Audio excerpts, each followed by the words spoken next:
Good afternoon. My name is Major Matt Van Arsdale. I'm a U.S. Army Field Artillery Officer, currently a student in the School of Advanced Warfare. Today, I'd like to talk to you about my research project for the School of Advanced Warfare and how it can be used to communicate to the force about organizational change, its impacts and implications. We're going to start with a brief overview of organizational communication, then get into my research, the war game itself, the wargame results, its implications, and then wrap up with how we can use this to communicate to the force. Organizational communication is nothing more than the processes and methods used to convey ideas within an organization. Study shows that organizational communication may be the critical component to organizational change, spreading the message to all echelons of an organization about the method, type, and importance of the change determines the success or failure of the change in most organizations. While there's a vast body of research that outlines hundreds of methods and processes to conduct organizational communication, they all share three general similarities. One is repetition, making sure that your message is constantly pushed throughout the organization. The second is multiple inputs, making sure that the communication is not coming from a single source. That can't be the CEO or the commandant. It needs to come from all layers, from subordinates, peers, and superiors to be effective.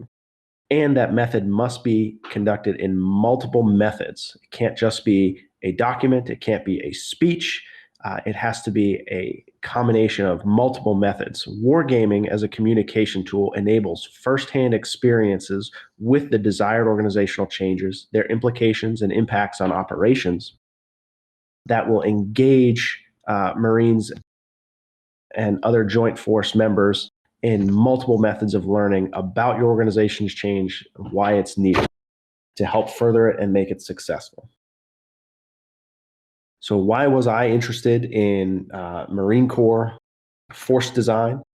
2 years ago, or coming to the Command and Staff College, when we were required to read the Commandant's planning guidance, I found Force Design 2030 to be extremely fascinating. It represented a major organizational shift, shifting operations, equipment, formations, and I found that to be highly interesting. I also found it interesting posing the question to myself, is this a prudent risk versus a gamble, changing the nature of an entire service? And I was also fascinated by the way it was hyper-focused on the Pacific while still needing to be globally relevant.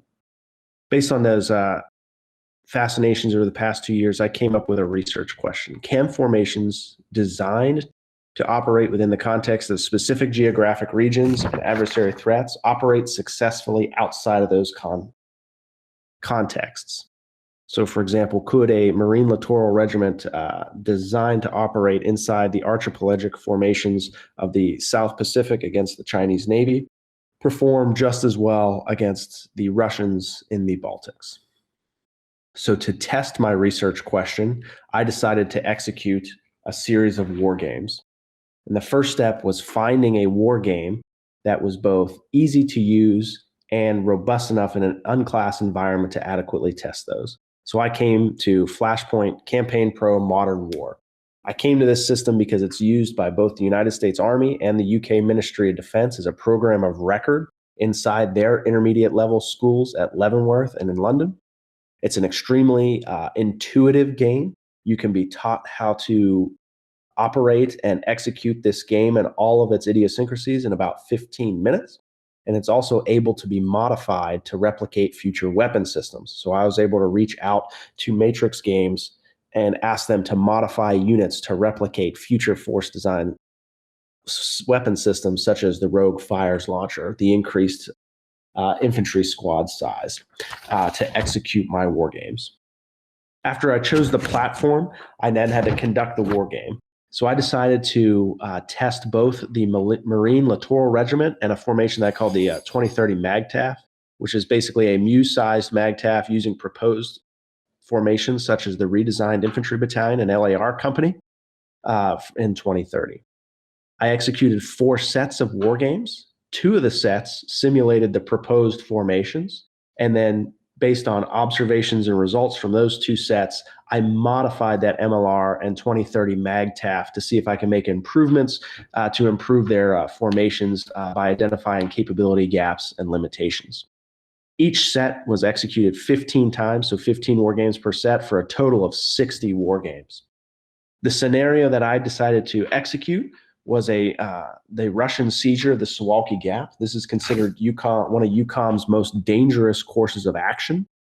And because of proximity of Russian forces to the Suwalki Gap, their insertion would be prior, or their successful operation would be prior to heavy reinforcements arriving. So a light, rapidly deployable force like the United States Marine Corps or United States Army's 18th Airborne Corps would need to respond as the blunt force. I felt this was a perfect scenario to test future Marine Force concepts outside of the Indo-Pacific.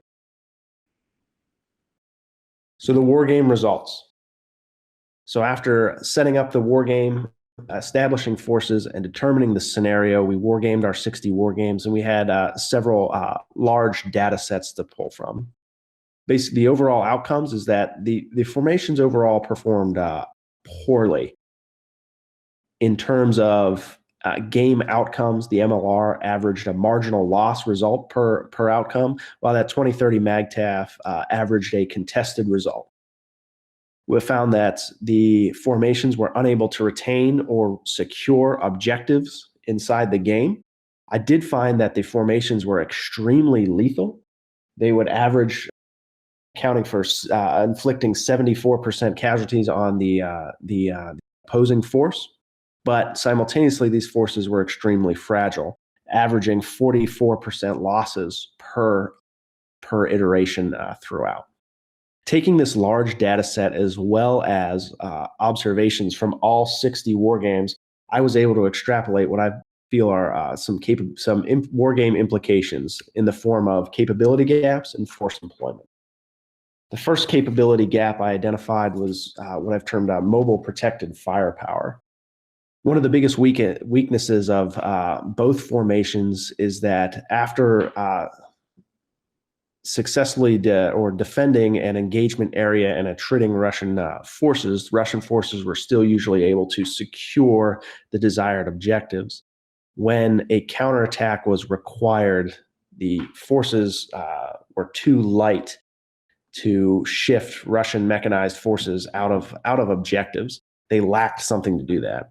Kind of ironically, the best unit that did that was the upgraded LAV with a 30 millimeter cannon, which was still on the table as being potentially implemented when I tested these in early fall of 2020, which is no longer going to be employed by the Marine Corps. A piece of mobile protected firepower to transition from the defense to the offense was lacking in these formations. The second was reconnaissance. These formations are much more fires heavy and required a much greater degree of situational awareness. Based on much more dense webs of tactical and short-ranged air defense systems covering the Russian OPFOR, the limited number of UAVs and recon assets were quickly overwhelmed and limiting the impact of fires. So capabilities gap, increasing the ability for commanders to maintain situational awareness, whether that's through drones, through pushing out manned aircraft or ground reconnaissance units was a capabilities gap. And finally, the third capability gap was logistics. Because it was a fires-heavy organizations, fires were used very liberally to inflict extremely heavy casualties on Russian formations. Ammunition expenditures were extremely high.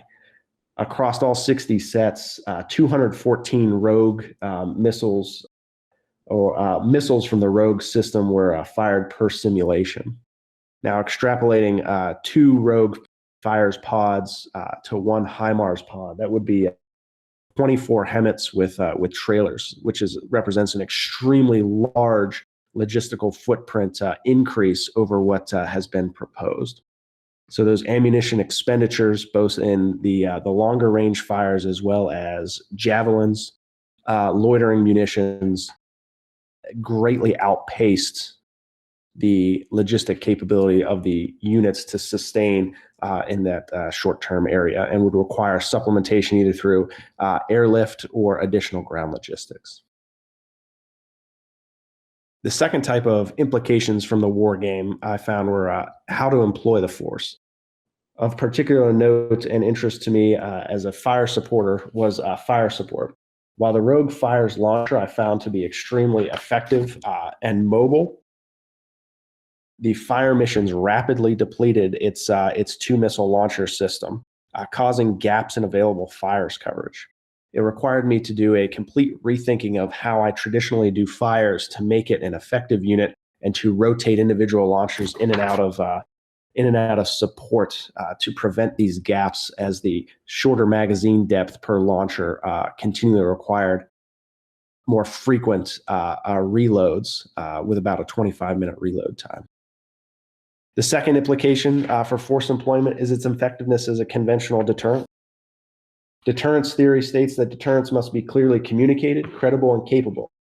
While communication can be derived from strategic messaging from political levels, at the political level, and credibility can come from their forward deployed positions, capability rests on one of two things: the ability to either A, deny adversaries from achieving their objectives, which would be termed deterrence by denial, or the ability to impose unacceptable costs on an adversary, deterrence by punishment. I found that deterrence by denial, the Russian opposing forces were able to achieve objectives 96% of the time throughout all of the simulations. And then ability to impose unacceptable costs. The OP4 that these formations would face is just the very tip of a larger multi-division force. And if they're willing to sacrifice a battalion, then the ability for these formations to continue as a deter by punishment has been degraded by their significant losses they received during their blunt operations. And the third is employment options to a joint force commander. Because of these formations' inability to really take effective offensive ground maneuver actions, it severely limits their ability to conduct any type of joint forcible entry operation. That means that these formations will have to either be deployed prior to conflict, which requires pinpoint precision and where the next conflict will be ignited and fought. And quite frankly, our track record is not good at pinpointing those locations. Or these formations have to be deployed to uncontested areas post-conflict initiation. These restrictions indicate that if a joint task force commander needs access to contested territory, their options for JFAO have been significantly limited as they've lost that amphibious capability, and they'll be limited to land or air entries. So how do we use these to communicate across the force? Wargame as a vehicle communicates both internally and externally. Internally within the force, these war games can be used simply to drive home the point that the way we currently think or operate may not be adequate. And the example that I would provide is how I had to change my thinking on fire missions and the syncing of fires launchers across to maintain continuous firing capabilities throughout the war game, or externally. This game can be taken to a Navy headquarters, an Army headquarters, an Air Force headquarters. And because it's so quick and easy to learn, you can show the joint force how the Marine Corps is changing, what the new Marine Corps requirements are for operating, and what the Marine Corps now adds to the joint force. I think this communication within the Marine Corps and out to the joint force will be crucial as the United States Marine Corps transforms from a maneuver force focused on amphibious assaults from the sea to a fires-based force focused on enabling naval maneuver. I welcome any questions, and you can find my contact information on this slide. Thank you very much.